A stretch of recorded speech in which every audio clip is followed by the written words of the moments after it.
Okay. All right, we're just gonna, if you're here for Politics and Prose, you're in the right place. We're just gonna wait a few minutes, let people sign on. Super excited.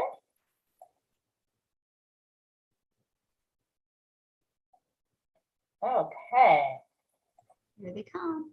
Here they come. Hi, everyone. I'm Wendy Wasserman, and I'm the Community Sales Manager at Politics and Prose Bookstore. I'm super happy to be here with the Park Sisters. We've been talking chocolate, so I hope you're feeling chocolatey.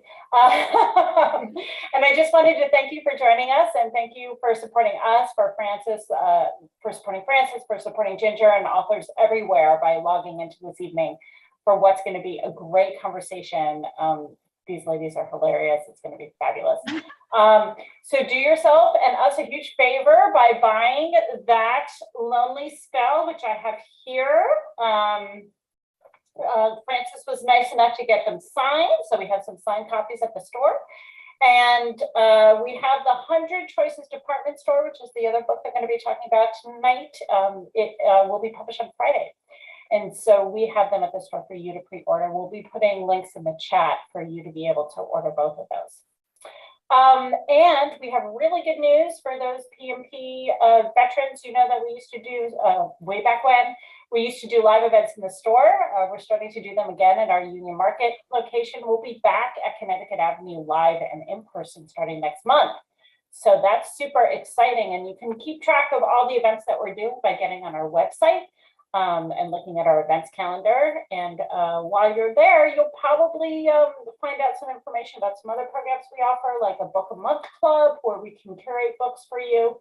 And we also run a speakers bureau for private organizations looking for speakers and authors to go to their events.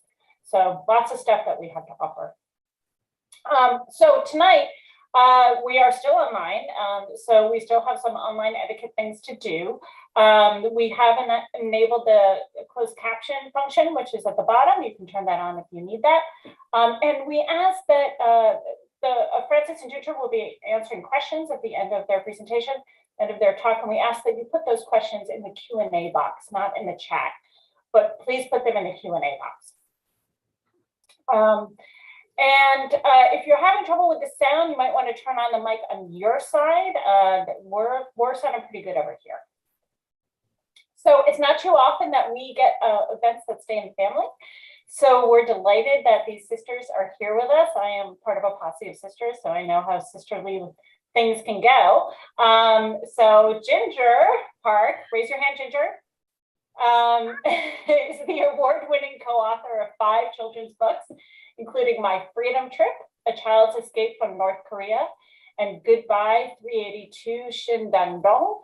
She's the recipient of the IRA Children's Book Award, the Patterson Prize, the Joan G. Sugarman Award, the IRA CBC Teacher's Choice Award, and a Junior Library Guild selection, many others. And her latest book, as I said, The 100 Choices Department Store, will be published on Friday. And we have copies available at the store for you to pre-order. Francis, raise your hand, wave, Francis, is the author or co-author of 11 books, including the novel When My Sister Was Cleopatra Moon, and also Goodbye 382 Shindandong.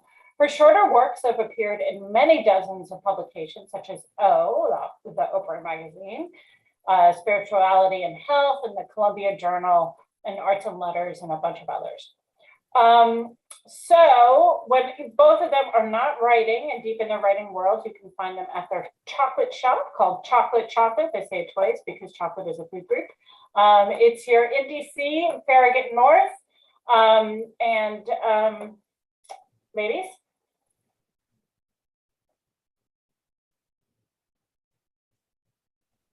Let me know when we're ready. Go for it. Okay. All yours. First of all, let's share this. I hope I'm doing this right. All right. Do you know what you're doing, Ginger? Not really. Okay, well, thank you, Wendy, for that wonderful introduction. I kind of feel like you covered everything. My first few lines, for sure. As you said, I'm Ginger.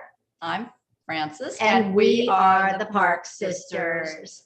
For those of you who don't know us, we're both authors of Korean descent, born in the US. We write together and separately. And as Wendy mentioned, we also own a unique boutique in the heart of downtown Washington known as Chocolate. And here Ginger is tempting you with a few pieces, which we'll eat afterwards. We actually have been established since 1984. Hard to believe. Yes, we were infants at the time. So yes, books and chocolate make for a very sweet life. And we are so honored to be here today to talk to you about our most recent books. Mine is a historical children's novel titled The 100 Choices Department Store. And Francis's book is a memoir titled That Lonely Spell. And you know, we were talking to Wendy before we came on, and she was saying how we're such a blast. And quite honestly, we are kind of like comedians. I think we are, at least at the chocolate shop. But when we write very soulfully and about stories that are very meaningful. So hope you enjoy. And did want to mention that both of our pub dates are March 25th in honor of our late mom's birthday. She would be 92. Yeah. We'd also like to thank our publishers. Mine is Naomi Rosenblatt of Heliotrope Books. She told me that once she started reading my manuscript, she could not put it down. She's wonderful, a tonic for the soul. And I wish I lived in the East Village so I could hang out with her. And big shout out to the ever awesome Janie Royal, my publisher and editor for my book. I love the community that you foster in, you know, an often cutthroat industry. Being a part of Fitzroy Books and Regal House Publishing feels like I'm part of a family. So thank you for making the publishing world a better place. Yes. So anyway, today Francis and I are going to be our own moderators. You know, being behind the chocolate counter, we're kind of used to, you know, talking to everyone, to each other. Although so, usually we see everybody, but yeah, you know. we're going to give brief synopsises. So That Lonely Spell, it's a collection of 26 personal essays. Most reflect the fact that my parents came to this country in 1954, which was a full generation before I saw any other Korean faces in Fairfax County. Without anchors, I kind of grew up in a split world between like the ancient black and white old world they came from and the modern colorful one I lived in. It's also kind of love Korean American style. And I like to say the album of my life. It's got songs of, you know, humor and heartache. And I cover a lot of emotional ground. Ginger. And the 100 Choices Department Store is categorized as a children's historical novel, but you know, truthfully, at the heart of it, it's a universal story for all ages. The story was inspired by our mom's true experience, her family, how they endured the Russian invasion of their hometown in Northern Korea, a small town called Sinuju. Most people probably haven't heard of it, but we grew up hearing all about it. And this all happened prior to the outbreak of the Korean War. So here we go. Are you all ready? Did it work? For some reason, it did not work. Uh-oh. No, that's okay. Let's see. Huh. Give me 1 second. I don't know why. Okay, we may have to try this again. Let's see if we can do this again. Okay, I hit enter, and for some reason, Wendy, it didn't work. So you want to go up to where it says slideshow at the top. Yeah, for some reason And that's then not start there slide, anymore. and then start at the beginning. You know, slideshow isn't there anymore. It's the Uh-oh. Q&A and the chat. Nope. So in the Oh, more, let's see. in the PowerPoint presentation itself. Okay, so I do I have to escape? Yep. So you want to go into the Power presentation itself. Which I'm trying to Where do. you Sorry, type in- folks. There you go. I don't know what I Yay. did, but we did move forward. Well, let's hope it works again. Yeah. So what was the inspiration for that lonely spell? We've lost a little time, so I'm going to speak very quickly.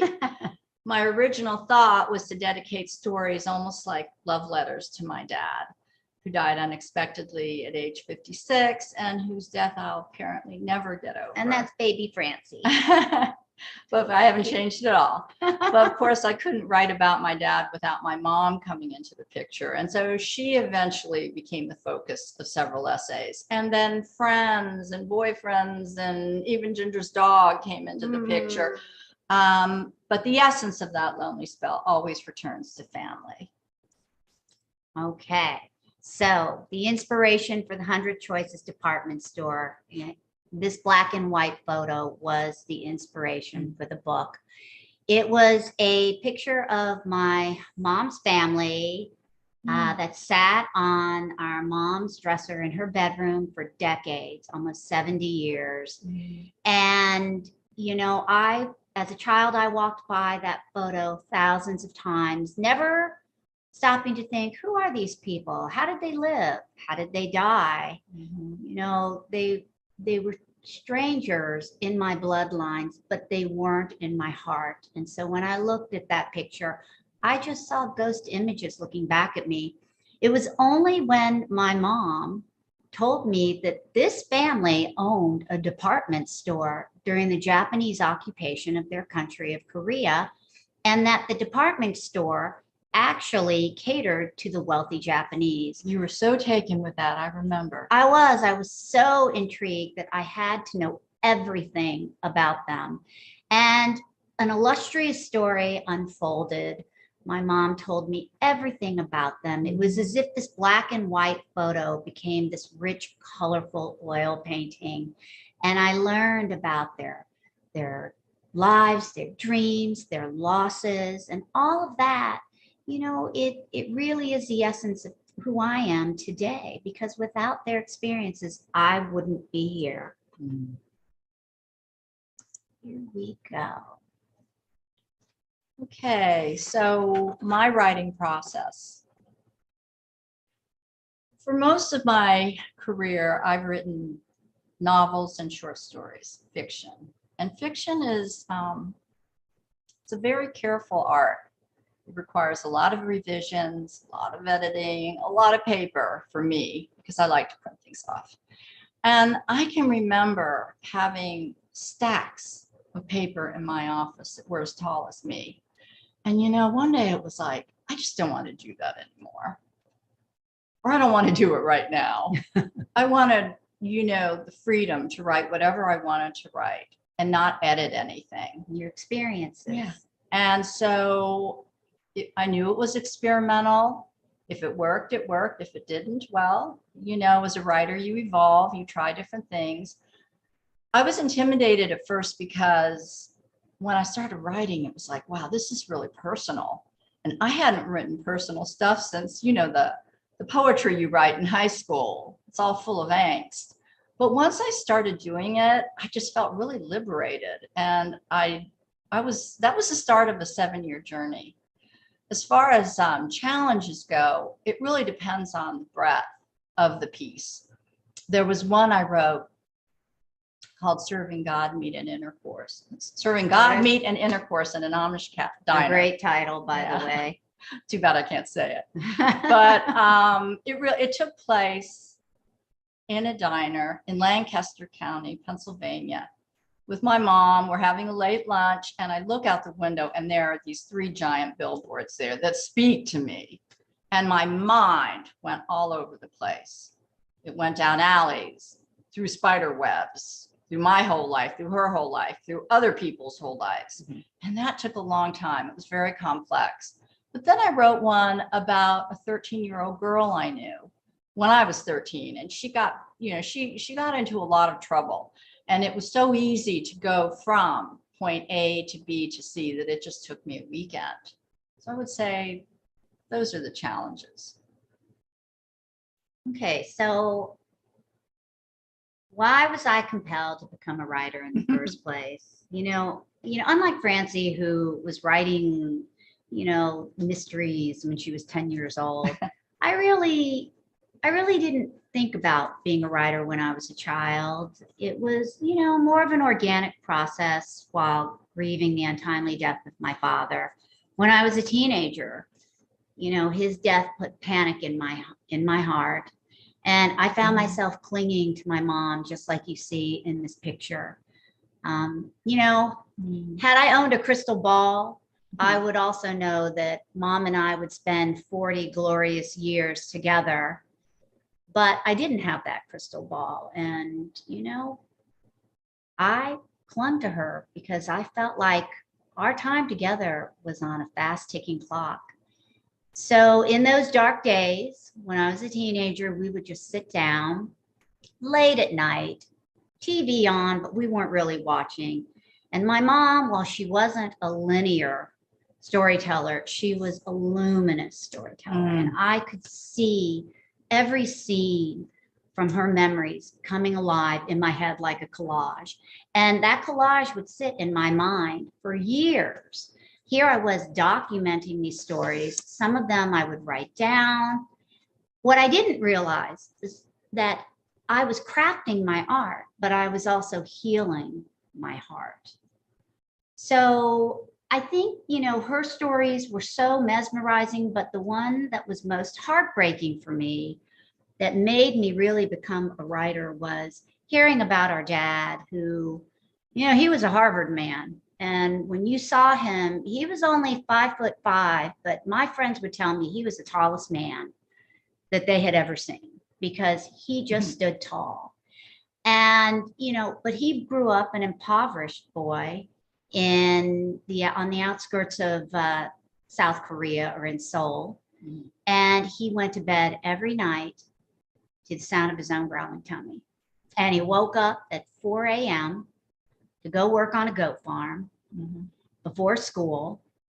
And he did all of this just to put food on the table, and it showed his great resilience. So I actually am envious of Francie because she got to know the man who was our father. Because I'm a little old. Just a little. She didn't look it, but she is older, okay? We're putting it out there, don't ask. But she had that opportunity to have those philosophical conversations with our dad. And while this was him when he was a child. It's the only picture of him. Yeah. As a child. And we love In this. Salvation Army clothes. Look at the size of that head. It's all full of brain matter. And all right. But she wrote a story called The Historic Pause that she's going to. I'm just going to read a few paragraphs. It was really, one reviewer pointed out that the theme of my book was me always going back in time and wanting to save my dad from dying. And when I read that, I was like, what? And then I realized it's true. I can point so many places in the book where I'm going back to that moment. And so I'll read a passage that encompasses that, but also a little about what Ginger was saying. So my dad's at the airport. He's waving me down. Fran, over here. As far as I could tell from my visits overseas, Korean men of his generation on the streets of Seoul universally stood diminutively at 5'4", with either very bony or very boxy builds, depending on their luck after the war. Despite my observation, which I took to be fact, my dad felt cheated out of a couple of inches. Fran, my family slept in one room on the floor, mother, father, brother, sisters, all cramped together. You could barely move or breathe. If I could have just stretched my legs, I would be 5'5", maybe 5'6". Why didn't you just go to another room, Dad? What other room, Fran? You think we lived in a palace? Our home was just one room. His theory aside, as a child, I remember wishing he was as tall as the other dads, or at least not the shortest dad wherever we went, to High's Dairy or Sears or the Carnival. But unlike a house that wasn't really perched on a hill, just slightly higher ground, a mound really, a home we coded as more elevated and therefore more majestic than our neighbors. In time, I would come to see that my father really did stand tall, stand out. His hair, still black as a magic marker, was combed back to expose a sunny, if not scholarly glow. His shirt, a splashy number from the Philippines, pale yellow, linen with embroidered white flowers, was a good look on a thinker with a boxy build, but the truth was, it was just him. In a sea of people, he towered. I see you, Dad. I see you, Dad. You were there that day. After our traditional airport greeting, a quick peck on the cheek, on the lips, he took my bags and led me out of the airport, and he was off. There he is, rushing through the parking lot, growing smaller and smaller, leaving me behind. In my archives, he's always in and out of airports, a restless traveler coming and going, looking for the dream, a place to find peace of mind, an elusive thumbtack on the map between poverty and paradise, a deep place he was never going to find. And then we leave the airport, we get into the car, and he says, the World Bank, he said, has a new staff position. I glanced over, studied his profile. Was it darker? Okay. He told me I was in tip-top shape. That's good, right? Yeah, but what? The new doctor changed my medications. That's weird, Dad. Why would he change your pills when they're keeping you in tip-top shape? He says these are more effective. Do you trust this new doctor? His pause would prove historic, and if I could go back to that pause in the car with him, I would, even if it meant I had to relive all the years that have passed, even the shittiest ones. Finally, he said, he seemed like a good doctor.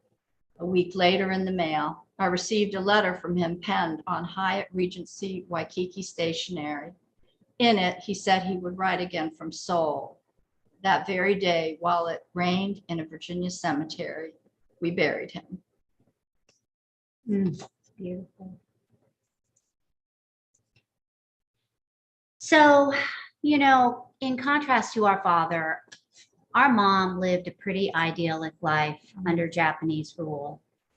Yes, she had to give up her Korean birth name for a Japanese name.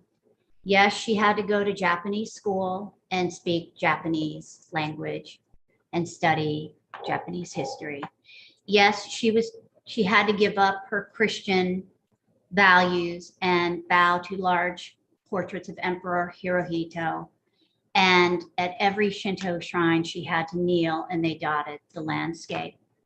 But our mom never knew a hungry day. Her family was, well off, and she ate lemon candies, she ate wine chocolates, and she had 5 brothers who actually spoiled her rotten. Who were much older than her. And so they treated her like kind of like a daughter. But the one thing that she couldn't escape was the war effort. And, our mom had to sew so many buttons onto Japanese imperial uniforms that she pricked her finger over and over and over again, so many times that she developed a terrible infection in her finger, and she had to have the tip of her finger removed. That was a 75-year reminder of one of the worst times in her life. That said, she told me the worst day of her life was when she had to work at the dye factory. It was a place that not only smelled awful, but, she thought that adults worked in there. There were no adults working there. They were all children. So I'm just going to read a short passage just to give you an idea of what she went through. The young supervisor by the name of Mr. Lee handed our face masks and rubber gloves before assigning us to our vats. He was a Korean man with superior airs and a face carved from chiseled stone. Yes, a cold, angular, merciless face. Hoon, her brother, had warned me of his kind. They are worse than the Japanese, little one. They are traitors who sold their souls to the devil. This was a perfect description for the insolent Mr. Lee. He surely ate 3 square meals a day while the children, under his supervision, starved and toiled over the dye vats from sunrise to sunset. To keep us focused on our work, my classmates and I were separated from one another. No talking aloud, Mr. Lee said in a low, threatening tone. He paced up and down the factory floor with a watchful eye, swinging a baton like a pendulum of death. No one spoke or made eye contact. The fear was palpable. It wouldn't surprise me if these small children were hiding bruises under their rags. The boy at the vat beside me was pale and small with blue-stained arms. I guessed him to be no more than 12 years old, but his gaunt face told a troubling story. For a time, we worked in silence, dunking sheets of material into the vats and hanging them on the liners overhead to dry. It wasn't long before my own arms were blue-stained too. I was cold and lonely, and the fishy stench of dye sickened me. Finally, Mr. Lee disappeared behind an office door, likely for a lunch break or a nap. When I was sure the coast was clear, I turned to the boy and whispered, "Hello." But he didn't hear me above the heavy clanking of factory machinery. So I tapped his shoulder. "Hello," I said again. The boy looked up at me with sweet, sad eyes, but turned away without replying. He wasn't interested in knowing me, or perhaps he knew Mr. Lee's rage firsthand. But I was determined to make a friend that day, to make my work at the dye factory bearable. When I offered the boy a lemon candy, his eyes lit up.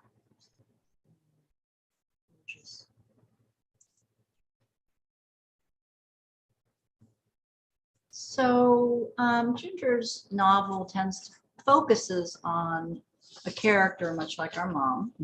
It's based on our mom as a child, whereas my work focuses more on her as an adult and primarily about our mama, us together the last 40 years after my dad died. And I've also written other essays. This is, I think, one of 5. But here I'm going to portray like her complex nature and how she learned or finally came to love this country. And this is from My Heart Will Always Be With You. Neither her oldest nor favorite, I think a shrink might have a field day with me. But like most tragic stories, hers went deeper than textbook training. So deep it's a miracle that her kids, on some level, to some degree, like pups with second senses, got it. Our mom's cool heart was linked to her losing her long ago first family, casualties of 2 wars. Her philosophy now, life is horrible. Well, a daughter of missionaries ice skating across the Yalu River in Northern Korea in the midst of a magical childhood never expects to journey across the border alone at night with a stitch of bullets behind her, only to end up in 1950s America, home of Howard Johnson's famous hot dogs, but no kimchi. She did love those. Now her soul floated between worlds, old Korea and modern America, with her heart more there than here, it seemed, in a stricken state that invaded her DNA and stole her maternal instinct to lovingly comb her daughter's hair the way I knew other mothers did. But we carved out a little life for ourselves. By nature, I wasn't quite her cup of tea, too emotional for her tastes. Translation, weak. I knew better, that I was more like my dad. And in that way, my mom and I spoke different languages. But let me tell you, There were those moments when the whole neighborhood was asleep. We talked until the late hour about the old days, hers there and ours here, when we were one candle, one flame, entered a soulful universe. Because even though the world would change and Koreans galore now dotted the area, we would always feel like outsiders, if for no other reason than once upon a time, the Parks were the only family that ate kimchi. My mom and I laughed loud, teased loud, and yelled loud, nothing dainty here, and playfully called each other dumb nutties on a daily basis. Yes, I had boyfriends too. Too many, even a husband at one point, and how she despaired over my love life. You dumb nutty, always like, wrong man. Over the course of 4 decades, as if she slowly crossed an ocean, my mom warmed up. Whispering sweet nothings would never be her thing. And if you gave her a hug, she didn't quite hug back. But she blew kisses from afar and penned lovey-dovey notes and birthday cards. My guess is that she found peace with her fate. And though her heart still yearned for old Korea, she could finally feel the sun. So the uncanny release of my book amidst the horrific Russian invasion of Ukraine sheds light on our mom's own suffering at the hands of Russian soldiers.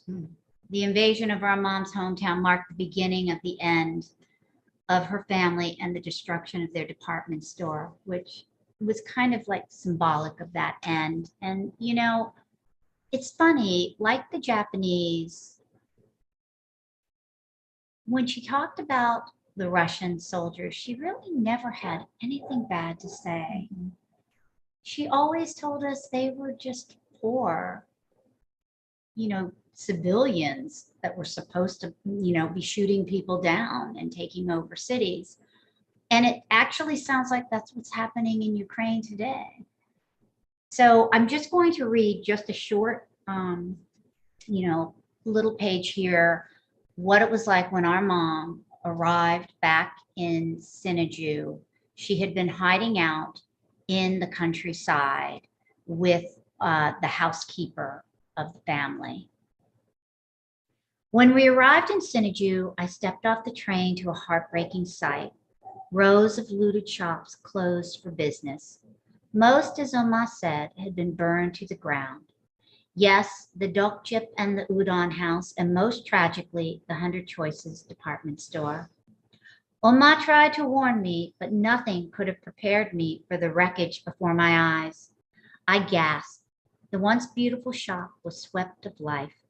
All that remained was shattered glass, remnants of broken jewelry cases, beheaded mannequins, and mounds of ash.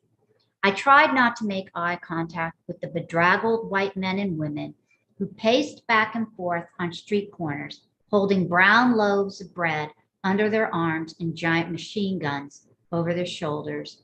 But it was hard to ignore their glares.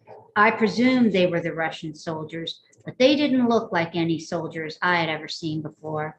They reminded me of the Russian beggars Juan called gypsies, who emigrated to Korea only to live on the streets, dirty and homeless, a look of bewilderment in their eyes. Appa's church had opened its doors to the throngs of poor gypsy souls who were unarmed and harmless, unlike the savages who now stood guard, pointing their guns at passersby and spitting on the pavement. You know, that was a very lonely time for our mom because she had been separated from her father, who was a minister. And the first group of people that the Russians were rounding up were of course, ministers or you know, men of the cloth. And speaking of lonely. Well, I always knew that if I ever, you know, fleshed out an entire collection of stories that I would use one as the title. In March 2019, I was like just seized with this chilling, haunting, mysterious, lonely spell. I honestly didn't know where it was coming from. It was very creepy. And I wrote about it and finished it really quickly. And it was the last essay I would ever read aloud to my mom. That was the 23rd essay.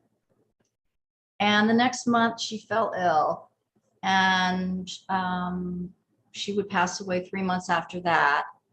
And then a number of things happened. My divorce became final. The pandemic happened. Our lights went out in our shop.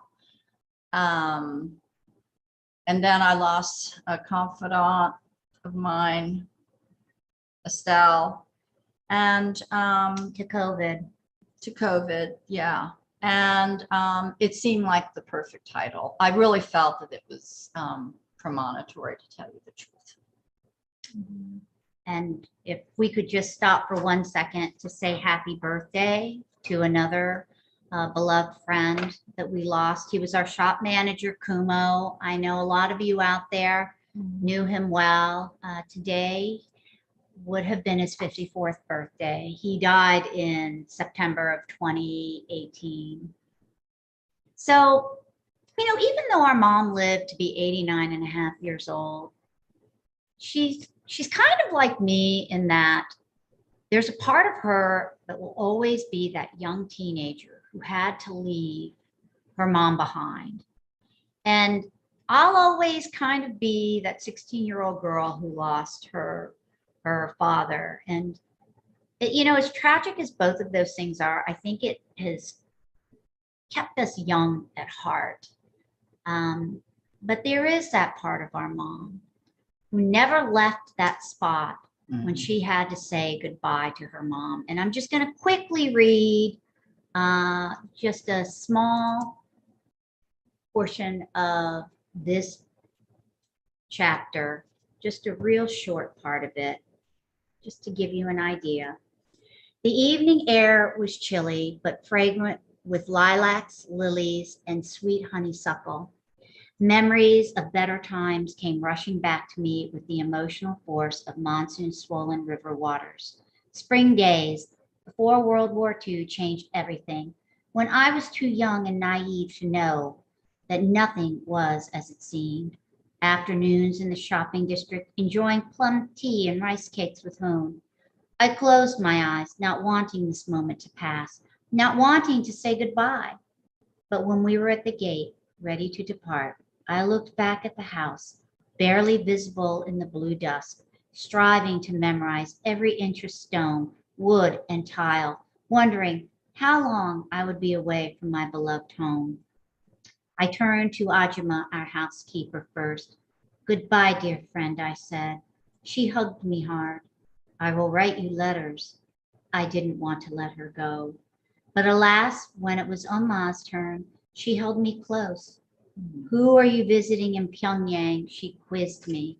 We are visiting our aunt and uncle, I said, tears streaming down my cheeks. Good girl, she whispered, slipping lemon candies in my pocket. Oma, I wept. Shh, she hushed me, holding me tight, her breath shallow, her heart beating like a dying dove. So everyone always asks, how did your mom process being separated from her mom? And, you know, it's funny, the resilience that you have.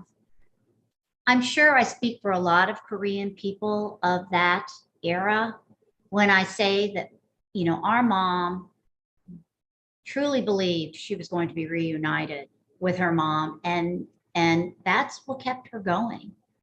So she stayed in the south, in the southern part of Korea as a refugee, went to school, met our dad, had a child. They got married and she had a child, but she still believed, even when the Korean War broke out, that she would be reunited with her mom. She still believed, even when the country was divided at the end of the war, and she followed our father to the United States.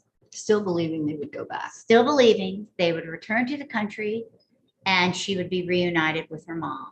Sadly, that did not happen. but it shows our mom's resilience and what she passed down to us. And I truly believe it's really what got us through the pandemic, you know, with our chocolate shop. So here's a photo of our grandmother, a woman we never met. This photo was taken 2 years after our mom said goodbye to her mom. It was a photo that resurfaced 50 years later. And when our mom saw that photo, boy, oh gosh, it was heartbreaking to watch her look at that photo. It was almost like seeing that photo told her, you know, even she was actually trying to hold out hope 50 years later. That she Which saw would have that, made her mom over 100. Yeah. Right? Yeah. that she wasn't going to see her again. Okay, so one of the glories of memoir writing is that you realize who and what events held gravitas in your life. I wrote about, besides, you know, the family, I also wrote about a poor maid in Seoul that I met when I was a child. I wrote about your doggy Jefferson. I wrote about my best friend who I was just missing and wishing that we could sit down and have coffee. So most of the works are about others, but there are a few that are just about me. And this is one of them, Slow Dancing with Stan. Most of you have been through breakups, so you know what it feels like when you suddenly just feel like, am I ever going to feel alive again? You know, and your mind goes back to happier, brighter, innocent times. And anyway, that's what happened to me. I started reliving a childhood daydream of mine when I was 12 years old. I know she knows. I used to have a crush on the boy next door, and I used to look at him through the, I used to watch him playing basketball, you know, next door. And I wrote the piece. And I didn't want to tell that family about it. I just wanted to change the name, but no other names worked. Like Slow Dancing with Fred, you know, Slow Dancing with Will, nothing of it worked. So I wrote to the sister and I, you know, said, can you, you know, I told her what about it and said, can you ask him if I can use his name? And he was flattered and said yes. And so this is the book I sent to him, and I'll just read it really quick passage. Before you continue, I just want to say they were the greatest neighbors. Yes, they were. Ever. Yes.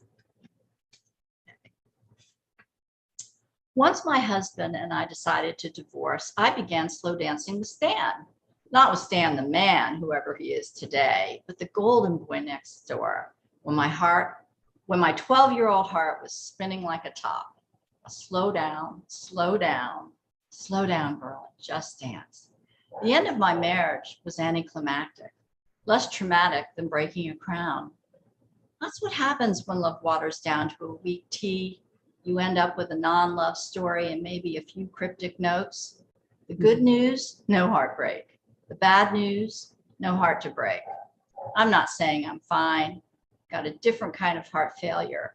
If I close my eyes, maybe, just maybe, I'll come out of this coma and feel like my old self again and quit beating myself up over how I missed the signs. Screw all that. If I could color in a little background just to make it real for me again, feel my heart. The neighborhood was new, 4 model homes and a mailbox at the corner entrance, green lawns, no trees. Our house was a yellow colonial with 4 screen shutters. His, a white split level with black shutters. A bedroom window upstairs offered me a bird's eye view of his backyard, specifically a patio that often served as a basketball court for Stan and his friends. The sound of 13-year-old boys laughing and shooting hoops had me, a bookish girl, flying there. Adjust glasses, zoom in. He was taller and blonder than the others, with the look of a teen heartthrob and the moves and manners of a prince. Naturally, I wasn't the only girl in the neighborhood crushing on Stan. We all were. Did I have a chance? A chance for what? I wanted to dance. And then I just described a little of the downward spiral of the marriage, and then enough. The marriage died. The good news, no heartbreak. The bad news, no heart to break. Yet it's not about finding love again. It's about feeling alive again. So give me a gorgeous reverie, not of this earth, any old day. Who cares if it's too abstract to be true? Let me cling to the memory until my heart, for whatever it's worth, circles back to me. Because someday this period of my life will fade like my love for a stranger. But slow dancing with Stan, oh man, that will last forever. You know, can you hear us? Yeah, we can hear you, but Yeah, for some reason it looks like we froze up, right? yeah, your visual is frozen a bit. Yeah. But maybe we'll just keep chatting. Maybe it'll unfreeze. Okay. Okay. So beautiful story, Francie. Beautiful story. Sorry, I was just preoccupied with us freezing up, but you know, before we start answering some questions, we just wanted to show you this one last picture. It's a favorite picture of ours. A lot of people ask, where did Meade, the heroine of my story, go after the Korean War? Mom left Korea and came to America, and they settled in Cambridge in 1954.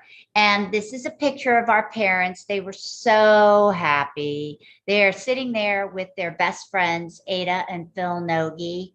Obviously, that's our mom to the far left. And then lower right is our dad, and their friends are in the middle. And real quickly, for our mom's 80th birthday, we decided to take her back to 112 Foster Terrace, which was the first home they had. And when we went there, we had just seen pictures of the place. I mean, Francie lived there, but she was too young to remember it, right? Yeah. It looked exactly the same. Nothing had changed in Brighton, Massachusetts. It was really kind of cool. Yeah. So I'm sorry, it seems that we're still frozen, but we're here. Yeah. And if you So have questions. I think, hi, this is Wendy from Politics and Prose. I think what would be great, guys, is why don't we turn off the PowerPoint? Okay. If you're done with that. Well, if I could just show one last thing before we go. Sure. Just upcoming events where you can meet the Park Sisters in person if you haven't already. We'll be at the Literary Hill Book Fest on May 1st and at the Gaithersburg Book Festival on May 24th. And I think Politics and Prose, you guys are going to be providing books there. And then the Chesapeake Children's Book Festival on June 11th. And then, of course, you can always come to Chocolate. Well, yeah, of course. That's where we really rock and roll. But okay, let me turn off this PowerPoint. Yeah, let's turn off the PowerPoint and let's make sure that your screen is on, because we've now lost you, which is so sad. Yeah, my screen is on, but for some reason, do you think I should try to log out and log back in? Yeah, do you mind just take a minute? Oh, there you are. There you are. Brilliant. Oh, here we are. Yay. Here So we are. that was really lovely, ladies. That was so just so thoughtful and Aw, intimately wonderful. you. So Well, we just want to add that even though our books are soulful and meaningful, they can kind of feel slightly somber. They're very powerful. We're very goofy. I can vouch for that. We have some terrific questions here. Let's see what we can get through. And I apologize in advance if we don't get to yours. But Scott has a really great question. He wants to know, what Korean cultural elements do you still incorporate in your life that your parents brought to the US? Oh, that's a really good question. Really Well, for me, the food. Yeah, the food. The food. One thing is, I don't know family that it's so bonds. much Korean, but we're just fairly frugal by nature. Yeah. We just are not extravagant in any way. And that happens when you have parents like a mother who lost everything and a father who was born into nothing. And there are other things, like I can remember when my son turned 1, we did the traditional 1-year celebration where he didn't dress up in the little Korean celebrate birthday outfit, but my mom wanted to know he was going to be successful. But she put out all the different items. There was string, there was money, there were all these different things. And she wanted, said, which one do you grab, which would be symbolic of how successful they would be? Would you be an artist? Would you be a doctor? Would you be wealthy? And I don't remember what he picked up. Isn't that funny? I don't either. But my mom was happy. I think he picked up the string, which kind of represented long life, which we do celebrate Chuseok. I don't know if that's a holiday that all of you know, but it is one of the most sacred Korean holidays. We always go out and get the buns. We get the rice cakes and the fancy little red bean buns. And Chuseok is the harvest holiday, and it's a time it's kind of like the American Thanksgiving. Very, very sacred to our mom. And we also do the New Year's Day. The New Year's The Day. long noodles mean long life. Yeah. Great question. Well, Justin, my That's son. those are really remarkable traditions, I think, to sort of hold in your heart. We have a couple more questions. Jamie and Natalie have two separate questions, but I think they're related. Jamie asks, have either of you ever thought of writing a novel that revolves around the fine art of chocolate baking? And Natalie asks, as writers, you must have vivid imaginations. Do you create backstories about the people who come into your shop, and have any of them ever been the basis for the characters in your books? Well, I mean, we've already written that book. Yes. Chocolate, the true story of two sisters in the little shop that could. Tons of treats. And we actually, it was published in 5 countries, sold the most copies in Italy of all places. And it covers the first 25 years of us behind the counter. Yes. And some of the characters that we love so much. And because so many people read the book and came to our shop to meet us, we could write a sequel. Oh yeah. We could write a sequel. And it was neat because we actually had nicknames for everyone. We did. We had nicknames for everyone. Yeah. And we would love to do a sequel. Yeah. You never know. Yeah. It could be coming. Janie, if you're out there. Well, here's one more really good question from Michael. Do you feel you've been influenced by other writers, and if so, whom? I suspect you're well-versed in namely Anglo-Western literature, but how about Korean, perhaps Chinese, Japanese, despite the fraught history? That's a good question. For me, for the last 20 years, I've been reading, young adult and children's literature. And I do read Asian related books, but I can honestly say for me, none of them have influenced me. I've loved everything, like Cynthia Karahotash, her work I just love her work. And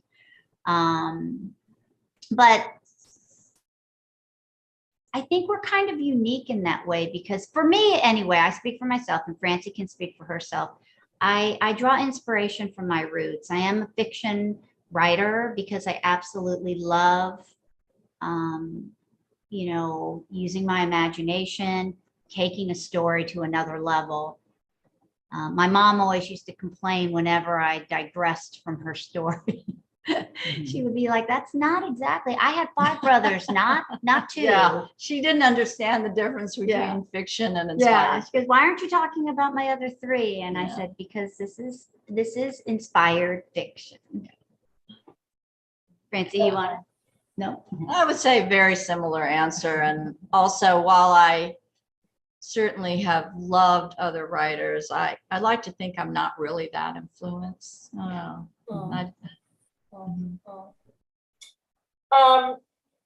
Here's another question from Jolene. It's, I think, more about your 2 lives.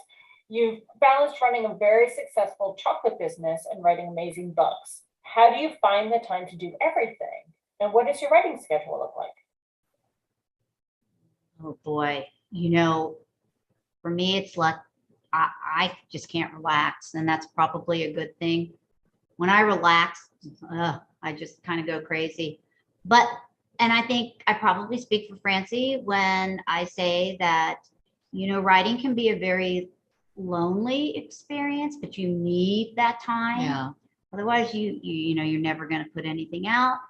But knowing that you're going to the chocolate shop and you're going to have all these fabulous conversations with people and make friendships with beautiful Such a great people. balance. It really is. It's a great balance. And Francie and I now work together all the time. Yeah, we So, used to never, except for the in the first beginning, years we did, and But then now we we're had working. workers, but Right. now we work together all the time. I don't really have a writing schedule. I write when I want to write, and sometimes it's very intense. There have been times when I've shut myself off and didn't even leave, the office and until my eyes hurt so much that I would hurt for weeks. But I can also go weeks without writing very much at all, and I don't make myself feel guilty about it either. And do you This write way in I the am. You shop? really can't pressure yourself. That's what happens when you pressure yourself as writers. Doesn't work. Do you have a Yeah. spot? Do you write in the shop or you go home? Oh, Never. Never. No. Never. When I'm alone, Okay. don't hear anything, no TV, no music, nothing. Nothing. Yeah, I had to do it a little differently because I had a child. So we were writing a book, and when I was nursing my kid, these were in the days when, look, you're nursing your kid, you're writing with your left hand when you're right-handed. You're writing at 2:00 in the morning, or you're writing at, 10:00 at night. It was whatever worked, Yeah. but there's no real schedule. Like, I know that a lot of times writers will give advice. You've got to write a certain amount of pages a day, or you have to, write at least 2 hours a day. I think that's so strange. No, I think for me, I don't feel whole unless I'm writing every day. So if I miss a day of writing, I feel like it's a day without sunshine. So I do write every day. So we have one last question from Megan, and it gets also to the art of writing. What was the hardest part of writing each one of these books, and what was the easiest?